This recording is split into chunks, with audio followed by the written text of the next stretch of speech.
ಇನ್ನು ಬಾಗಲಕೋಟೆಯಲ್ಲೂ ಅಷ್ಟೇ ಪರೀಕ್ಷಾರ್ಥಿಗಳು ಎಲ್ಲ ಸಿದ್ಧತೆಯೊಂದಿಗೆ ಬಂದಿದ್ದಾರೆ. ಕೇಂದ್ರದೊಳಗೆ ಪ್ರವೇಶಿಸ್ತಾ ಇದ್ದಾರೆ. ಭದ್ರತೆ ವ್ಯವಸ್ಥೆ ಪರಿಶೀಲನೆ ಎಲ್ಲವೂ ಕೂಡ ಆಗಿದೆ. ಹಿಜಾಬ್ ಧರಿಸಿ ಬರೋ ಹಾಗಿಲ್ಲ, ಹಾಗಾಗಿ ಅದನ್ನು ತೆಗೆದು ಪೋಷಕರಿಗೆ ಕೊಟ್ಟು ಹೋಗ್ತಾ ಇರುವಂಥ ಪರೀಕ್ಷಾರ್ಥಿಗಳನ್ನು ಗಮನಿಸ್ತಾ ಇದ್ದೀವಿ. ಅಂದರೆ ಏನು ನಿಯಮ ಇದೆಯೋ ಅದರ ಪಾಲನೆಯನ್ನು ಮಾಡಲೇಬೇಕಾಗಿದೆ. ಈಗಾಗಲೇ ಅದರ ಬಗ್ಗೆ ಕಟ್ಟುನಿಟ್ಟಿನ ನಿಯಮಾವಳಿ ಏನಾದ್ರ ಬಗ್ಗೆ ಕೂಡ ಹೇಳಲಾಗಿತ್ತು. ಜನಿವಾರಕ್ಕಾಗಲಿ ಹಿಜಾಬ್ಗಾಗಲಿ ಅವಕಾಶ ಆಗಿಲ್ಲ.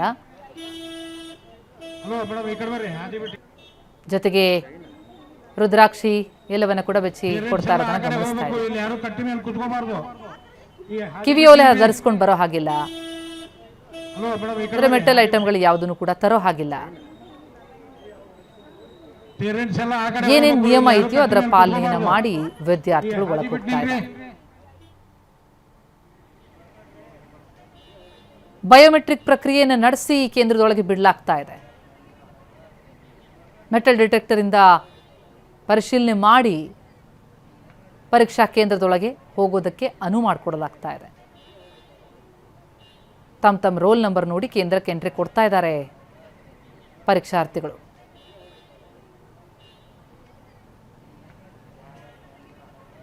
ಬಯೋಮೆಟ್ರಿಕ್ ಪ್ರಕ್ರಿಯೆ ಇದೆ. ಯಾವುದೇ ನಕಲಿ ವಿದ್ಯಾರ್ಥಿಗಳು ಬಂದು ಪರೀಕ್ಷೆ ಬರೆಯೋದಕ್ಕೆ ಅವಕಾಶ ಇಲ್ಲ. ಆ ಹಿನ್ನೆಲೆಯಲ್ಲಿ ಪರಿಶೀಲನೆಗಾಗಿ ಬಯೋಮೆಟ್ರಿಕ್ ವ್ಯವಸ್ಥೆ ಕೂಡ ಮಾಡಿದ್ದಾರೆ.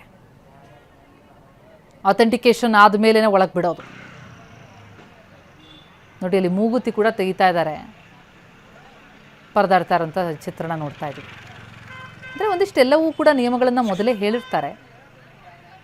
ಭಾಳ ಉತ್ತಮ ಅಂತಂದರೆ ಎಲ್ಲ ಮನೆಯಲ್ಲೇ ತೆಗೆದಿಟ್ಟು ಬರೋದು ಒಳ್ಳೆಯದು ಅಂತ ಅನಿಸುತ್ತೆ.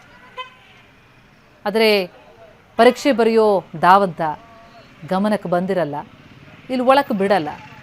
ರೂಲ್ಸ್ ಪಾಲಿಸಲೇಬೇಕು.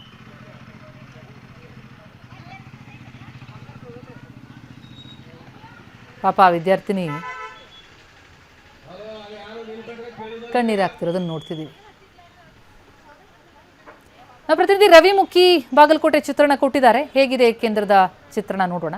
ಗ್ರೌಂಡ್ ರಿಪೋರ್ಟ್ ಇಲ್ಲಿದೆ.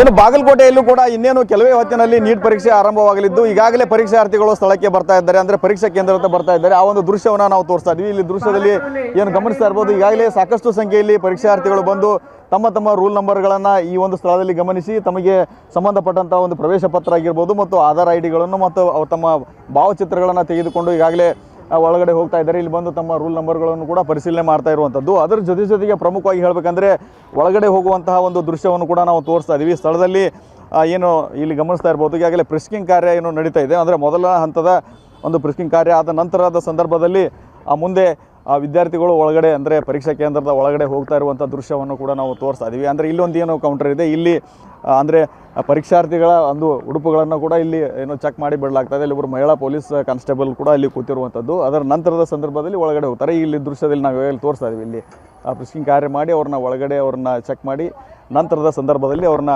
ಕಳಿಸ್ತಾ ಇರುವಂಥದ್ದು ಇಲ್ಲಿ ನಾವು ತೋರಿಸ್ತಾ ಇದ್ದೀವಿ. ಇದನ್ನು ಆ ಒಂದು ದೃಶ್ಯವನ್ನು ಇಲ್ಲಿ ಗಮನಿಸ್ತಾ ಇರುವಂಥದ್ದು. ಅದರ ಜೊತೆಗೆ ಮುಂಭಾಗದಲ್ಲಿ ಹೋದ ನಂತರ ಅಲ್ಲಿ ಇನ್ನೊಂದು ಹಂತದ ಪ್ರಿಸ್ಕಿಂಗ್ ಕಾರ್ಯ ಆಗುತ್ತೆ. ನಂತರದ ಸಂದರ್ಭದಲ್ಲಿ ಏನು ಬಯೋಮೆಟ್ರಿಕ್ ಒಂದು ಪ್ರಕ್ರಿಯೆ ನಡೆದ ನಂತರ ಒಳಗಡೆ ಹೋಗಿ ಅವರು ಪರೀಕ್ಷೆ ಬರೆಯಲಿಕ್ಕೆ ಅವಕಾಶವನ್ನು ಕಲ್ಪಿಸಲಾಗ್ತಾ ಇರುವಂಥದ್ದು. ಈ ನಿಟ್ಟಿನಲ್ಲಿ ಸಾಕಷ್ಟು ಸಂಖ್ಯೆಯಲ್ಲಿ ಪರೀಕ್ಷಾರ್ಥಿಗಳು ಈಗಾಗಲೇ ತಮ್ಮ ದಾಖಲಾತಿಗಳನ್ನು ತೆಗೆದುಕೊಂಡು ಒಳಗೆ ಹೋಗುತ್ತಿರುವಂಥ ದೃಶ್ಯ ಇಲ್ಲಿ ಕಂಡು ಬರ್ತಾ ಇದೆ. ಬಾಗಲಕೋಟೆ ಜಿಲ್ಲೆಯಲ್ಲಿ ಒಟ್ಟು 11 ಪರೀಕ್ಷಾ ಕೇಂದ್ರಗಳಿದ್ದು 3967 ಜನ ಪರೀಕ್ಷಾರ್ಥಿಗಳು ಏನು ನೀಟ್ ಪರೀಕ್ಷೆಯನ್ನು ಬರೆಯಲಿದ್ದಾರೆ. ಆ ನಿಟ್ಟಿನಲ್ಲಿ ಸಕಲ ಸಿದ್ಧತೆಯನ್ನು ಮಾಡಿಕೊಳ್ಳಲಾಗಿದೆ. ಭದ್ರತೆ ದೃಷ್ಟಿಯಿಂದ ಎಲ್ಲವೂ ಕೂಡ ಸಂಪೂರ್ಣವಾಗಿ ಇಲ್ಲಿ ನಾವು ತೋರಿಸ್ತಾ ಇದ್ದೀವಿ. ಈಗ ಮೊದಲ ಹಂತದ ಪ್ರಿಸ್ಕಿಂಗ್ ಕಾರ್ಯ ಇಲ್ಲಿ ಪೊಲೀಸರೇ ಮಾಡಿ ಕಳಿಸ್ತಾರೆ.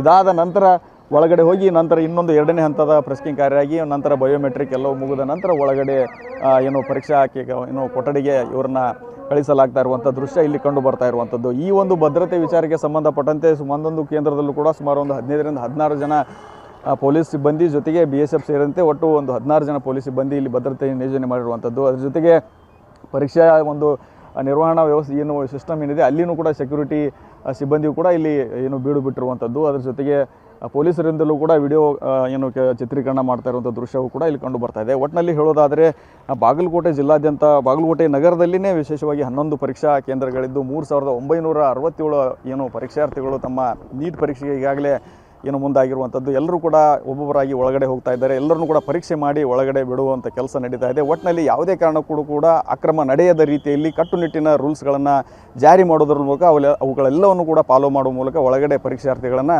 ಬಿಡುವಂಥ ಕೆಲಸವನ್ನು ಇಲ್ಲಿ ಪೊಲೀಸರು ಮಾಡ್ತಾ ಇದ್ದಾರೆ. ಕ್ಯಾಮ್ರಾಮ್ಯಾನ್ ಬಾಪು ಜೊತೆ ರವಿಮುಖಿ, TV9 ಬಾಗಲಕೋಟೆ. ಎಸ್, ಇದು ಡಿಸ್ಟ್ರಿಕ್ಟ್ ಪ್ಲೇಸ್ಗಳಲ್ಲಾದರೆ ಇನ್ನು ರಾಜ್ಯ ರಾಜಧಾನಿಯಲ್ಲಿ ಹೇಗಿದೆ? ನಮ್ಮ ಪ್ರತಿನಿಧಿ ಶಿವಪ್ರಸಾದ್ SJP ಕಾಲೇಜ್ ಬಳಿಯಿಂದ ಲೈವ್ನಲ್ಲಿ ಜಾಯ್ನ್ ಆಗಿದ್ದಾರೆ. ಶಿವಪ್ರಸಾದ್, ಎಲ್ಲೆಡೆ ನೀಟ್ ಮರುಪರೀಕ್ಷೆಗೆ ಸಕಲ ಸಿದ್ಧತೆ ಮಾಡಿಕೊಳ್ಳಲಾಗಿದೆ. ಬೆಂಗಳೂರಿನಲ್ಲಿ ಯಾವ ರೀತಿ ಚಿತ್ರಣ ಕಂಡು ಬರ್ತಾ ಇದೆ? ಏನು ಪರಿಶೀಲನೆ ನಡೆಸಿ ಬಿಡಲಾಗ್ತಾ ಇದೆ? ಈಗಾಗಲೇ ಸಮಯ ಆಗ್ತಾ ಇದೆ, ಕೇಂದ್ರದತ್ತ ಬರ್ತಿರ್ತಾರೆ ವಿದ್ಯಾರ್ಥಿಗಳು ಅಂತ.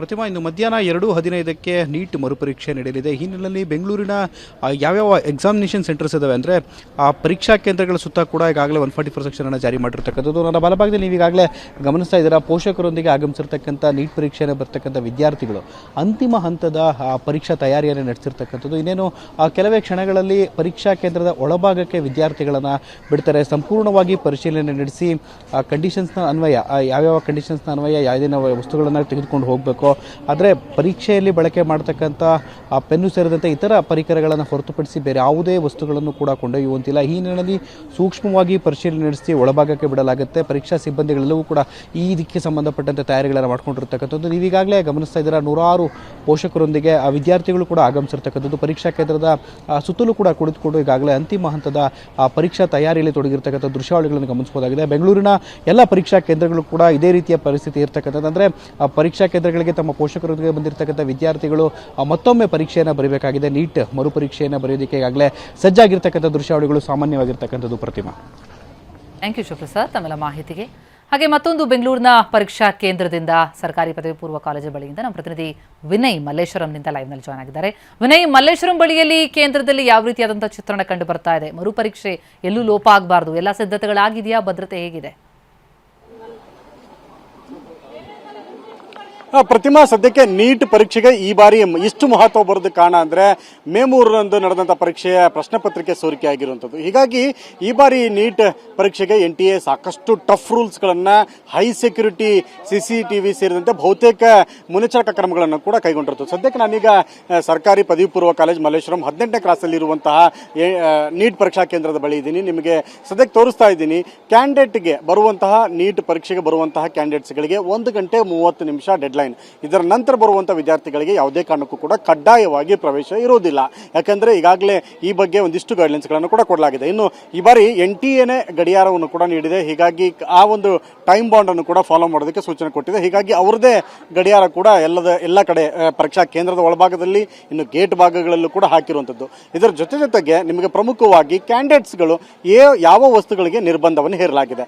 ಪ್ರಮುಖವಾಗಿ ಎಲೆಕ್ಟ್ರಾನಿಕ್ ಡಿವೈಸ್ಗಳು, ಮೊಬೈಲ್ ಆಗಿರ್ಬೋದು, earphones, tech pen, bluetooth pen ಡ್ರೈವ್ಸ್ಗಳು, ಕ್ಯಾಲ್ಕುಲೇಟರ್, ಪರ್ಸ್, ವಾಚ್, ಈ ಥರದ ವಸ್ತುಗಳು, ಕ್ಯಾಮರಾ ಮತ್ತು ಸ್ಪೆಕ್ಟ್ಸ್ಗಳಿಗೂ ಕೂಡ ಅವಕಾಶ ಇಲ್ಲ. ಇದರ ಜೊತೆಗೆ ಜೀನ್ಸ್ ಪ್ಯಾಂಟ್ ಆಗಿರ್ಬೋದು, ಫುಲ್ ಸ್ಲೀವ್ಸ್ ಇರುವಂತಹ ಶರ್ಟ್ಸ್ಗಳಾಗಿರ್ಬೋದು, ಇಂತಹ ವಸ್ತ್ರ ಸಂಹಿತೆಗಳು ಕೂಡ ಅವಕಾಶ ಇರೋದಿಲ್ಲ, ನಿರ್ಬಂಧವನ್ನು ಹೇರಿರುವಂಥದ್ದು. ಸದ್ಯಕ್ಕೆ ನಿಮಗೆ ಪರೀಕ್ಷಾ ಕೇಂದ್ರದ ಮುಂಭಾಗದಲ್ಲಿ ಪೋಷಕರು, ವಿದ್ಯಾರ್ಥಿಗಳು ಕೊನೆ ಕ್ಷಣದ ತಯಾರಿಯ ಜೊತೆಗೆ ಮಕ್ಕಳನ್ನು ಪರೀಕ್ಷಾ ಕೇಂದ್ರದ ಒಳಗಡೆ ಕಳಿಸುವಂಥದ್ದು, ಅವರಿಗೆ ವಿಶ್ ಮಾಡಿ ಪರೀಕ್ಷೆಯನ್ನು ಸಕ್ಸಸ್ ಮಾಡಲಿ. ಯಾಕಂದರೆ ಪ್ರತಿಯೊಬ್ಬ ತಂದೆ ತಾಯಿಗಳ ಕನಸಾಗಿರುತ್ತೆ ಮೆಡಿಕಲ್ ಅನ್ನುವಂಥದ್ದು. ಹೀಗಾಗಿ ಸಾಕಷ್ಟು ಪೋಷಕರು ಕೂಡ ಮಕ್ಕಳಿಗೆ ಕೊನೆ ಹಂತದ ಟಿಪ್ಸನ್ನು ಹೇಳಿ ಯಾವುದೇ ರೀತಿಯಂತ ಆತಂಕ ಬೇಡ, ಗೊಂದಲ ಬೇಡ, ಪರೀಕ್ಷೆಯನ್ನು ಅಚ್ಚುಕಟ್ಟಾಗಿ ಮುಗಿಸಿ ಅನ್ನುವಂಥ ಸೂಚನೆಗಳನ್ನು ಕೂಡ ಕೊಡ್ತಾ ಇದ್ದಾರೆ. ಮತ್ತೊಂದು ಕಡೆ ಈ ಬಾರಿ NTA ಕೊಟ್ಟಿರುವಂತಹ ಗೈಡ್ಲೈನ್ಸ್ಗಳು ಜೊತೆಗೆ ಸೂಚನೆಗಳನ್ನು ಕೂಡ ಪರೀಕ್ಷಾ ಕೇಂದ್ರದ ಒಳಭಾಗದಲ್ಲಿ ಫಾಲೋ ಆಗ್ತಿರುವಂಥದ್ದು. ಈಗ ಪ್ರಿಸ್ಕಿಂಗ್ ಟೀಮ್ ಇದೆ, 2 ಹಂತದಲ್ಲಿ ಇದನ್ನು ಟೆಸ್ಟ್ ಮಾಡುವಂಥದ್ದು. ಮೊದಲನೇದಾಗಿ ವಸ್ತ್ರ ಸಂಹಿತೆ ರೂಲ್ಸ್ಗಳು ಕೂಡ ಬರುವಂಥ ಕ್ಯಾಂಡಿಡೇಟ್ಗಳಿಗೆ ಫಾಲೋ ಆಗುತ್ತೆ. ಆರಂಭದ ಹಂತದಲ್ಲಿ ಬರುವಂಥ ವಿದ್ಯಾರ್ಥಿಗಳಿಗೆ ಯಾವ ರೀತಿಯಂಥ ನೀಟ್ NTA ಕೊಟ್ಟಿರುವಂಥ ವಸ್ತ್ರ ಸಂಹಿತೆಯ ರೂಲ್ಸ್ಗಳು ಇದೆ, ಫಾಲೋ ಆಗ್ತಾ ಇದ್ದಾನೆ ಇಲ್ವಾ ಅನ್ನೋಂಥದ್ದು. ಮತ್ತೊಂದು ಹಂತದಲ್ಲಿ ಬಯೋಮೆಟ್ರಿಕ್ ಕಡ್ಡಾಯ ಮಾಡಿರುವಂಥದ್ದು.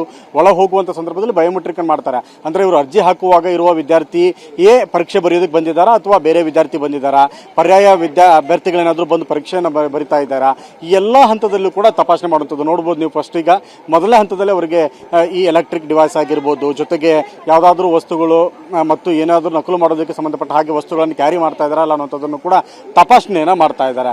ಈ 2 ಹಂತದಲ್ಲಿ ತಪಾಸಣೆ ಆದ ನಂತರ ಬಯೋಮೆಟ್ರಿಕ್ ಅಂದರೆ ನಿಮಗೆ ಮೆಟಲ್ ಡಿಟೆಕ್ಟರ್ ಅದರ ಮೂಲಕವೂ ಕೂಡ ಚೆಕ್ ಮಾಡಲಾಗುತ್ತೆ. ನಂತರ ಬಯೋಮೆಟ್ರಿಕ್ ಕಡ್ಡಾಯವಾಗಿ ಅವ್ರನ್ನ ಟೆಸ್ಟ್ ಮಾಡಲಾಗುತ್ತೆ.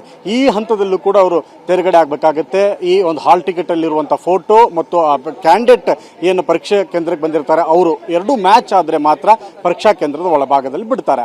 ಇದರ ಜೊತೆಗೆ ಈ ಬಾರಿ ವಿದ್ಯಾರ್ಥಿಗಳಿಗೆ ವಿಶೇಷವಾಗಿ ಪರೀಕ್ಷಾ ಕೊಠಡಿ ಒಳಗಡೆ ಬಿಸ್ಕೆಟ್ ಪಾಕೆಟ್ ಆಗಿರ್ಬೋದು, ಕುಡಿಯೋದಕ್ಕೆ ವಾಟರ್ ಬಾಟಲ್, ಇನ್ನು ಪೆನ್ ಕೂಡ NTA ಪ್ರೊವೈಡ್ ಮಾಡ್ತಾ ಇದೆ. ಯಾಕಂದರೆ ಯಾವುದೇ ವಿದ್ಯಾರ್ಥಿಗಳು ಕೊನೆ ಹಂತದಲ್ಲಿ ಒಂದು ಸಮಸ್ಯೆಗಳನ್ನ ಮಾಡಿಕೊಂಡು ಪರ್ಯಾಯ ಪೆನ್ಗಳನ್ನು ಬಳಕೆ ಮಾಡಿ ಅವಾಂತರಗಳಿಗೆ ಕಾರಣ ಆಗಬಾರದು ಅನ್ನೋ ಕಾರಣಕ್ಕಾಗಿ ವಿದ್ಯಾರ್ಥಿಗಳ ಭವಿಷ್ಯದ ದೃಷ್ಟಿಕೋನದಿಂದ ಈ ಬಾರಿ NTA ಪೆನ್ ಸೇರಿದಂತೆ ಸಾಕಷ್ಟು ಉಪಕರಣಗಳನ್ನು ತಾನೇ ಪ್ರೊವೈಡ್ ಮಾಡ್ತಾ ಇದೆ. ಇನ್ನು ವಿಶೇಷವಾಗಿ ಈ ಬಾರಿ ಕಳೆದ ಬಾರಿ ಪ್ರಶ್ನೆ ಪತ್ರಿಕೆ ಸೋರಿಕೆ ಕಾರಣಕ್ಕಾಗಿಯೇ 15 ನಿಮಿಷ ಹೆಚ್ಚುವರಿಯಾಗಿ ಅವಕಾಶಗಳನ್ನು ಕೂಡ ಕೊಟ್ಟಿದೆ.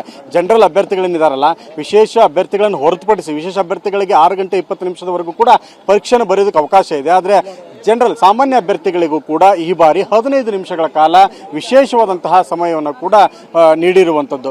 ಬರೆಯುವಂತಹ ವಿದ್ಯಾರ್ಥಿಗಳಿಗೆ ಅನುಕೂಲ ಮಾಡಿಕೊಡುವಂತಹ ಕಾರಣಕ್ಕಾಗಿ, ಇನ್ನು ಬಟ್ಟೆ ಕಾರಣಕ್ಕಾಗಿ ಜೀನ್ಸ್ ಪ್ಯಾಂಟ್ ಅಲಾವಿಲ್ಲ. ಹೀಗಾಗಿ ಜೀನ್ಸ್ ಪ್ಯಾಂಟ್ ಧರಿಸಿ ಬಂದಿರುವಂತಹ ವಿದ್ಯಾರ್ಥಿನಿಗಳು ಕೂಡ ಅವಕಾಶವನ್ನು ನೀಡದೆ ಬಟ್ಟೆಯನ್ನು ಪ್ಯಾಂಟನ್ನು ಚೇಂಜ್ ಮಾಡಿಕೊಳ್ಳೋಕ್ಕೂ ಕೂಡ ಸಿಬ್ಬಂದಿ ಸೂಚನೆ ಕೊಟ್ಟಿದ್ದಾರೆ. ಯಾಕಂದರೆ ಇನ್ನೂ ಕೂಡ ಒಂದಿಷ್ಟು ಸಮಯ ಅವಕಾಶ ಇರೋದ್ರಿಂದ ವಿದ್ಯಾರ್ಥಿಗೆ ಪರ್ಯಾಯವಾಗಿ ಕ್ರಮ ತೆಗೆದುಕೊಳ್ಳಿ ಅಂತ ಸೂಚನೆಯನ್ನು ಕೂಡ ಕೊಟ್ಟು ವಾಪಸ್ ಕಳಿಸಿರುವಂಥದ್ದು. ಹೀಗಾಗಿ ವಸ್ತ್ರ ಸಂಹಿತೆ ರೂಲ್ಸ್ಗಳು ಕೂಡ ಈ ಬಾರಿ ಕಡ್ಡಾಯವಾಗಿ NTA ಸ್ಟ್ರಿಕ್ಟ್ ರೂಲ್ಸ್ಗಳನ್ನು ತೆಗೆದುಕೊಳ್ಳೋದಕ್ಕೆ ಮುಂದಾಗಿದೆ.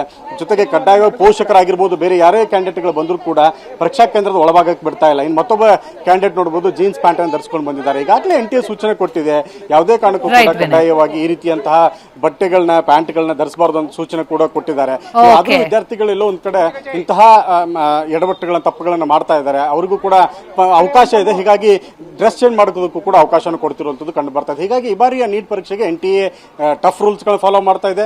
ಇನ್ನು ಪರೀಕ್ಷಾ ಕೊಠಡಿ ಸೇರಿದಂತೆ ಈ ಕೇಂದ್ರಗಳಲ್ಲೂ ಕೂಡ ಪೊಲೀಸ್ ಸೆಕ್ಯೂರಿಟಿಯಿಂದ ಹಿಡಿದು ಸಿಬ್ಬಂದಿಗಳ ಸೆಕ್ಯೂರಿಟಿವರೆಗೂ ಕೂಡ ಸಾಕಷ್ಟು ಎಚ್ಚರಿಕೆಯಿಂದ ಪರೀಕ್ಷೆ ನಡೆಸ್ತಿರೋದು ಕಂಡು ಬರ್ತಾ ಇದೆ. ಪ್ರತಿಮಾ, ಥ್ಯಾಂಕ್ ಯು ವಿನಯ್.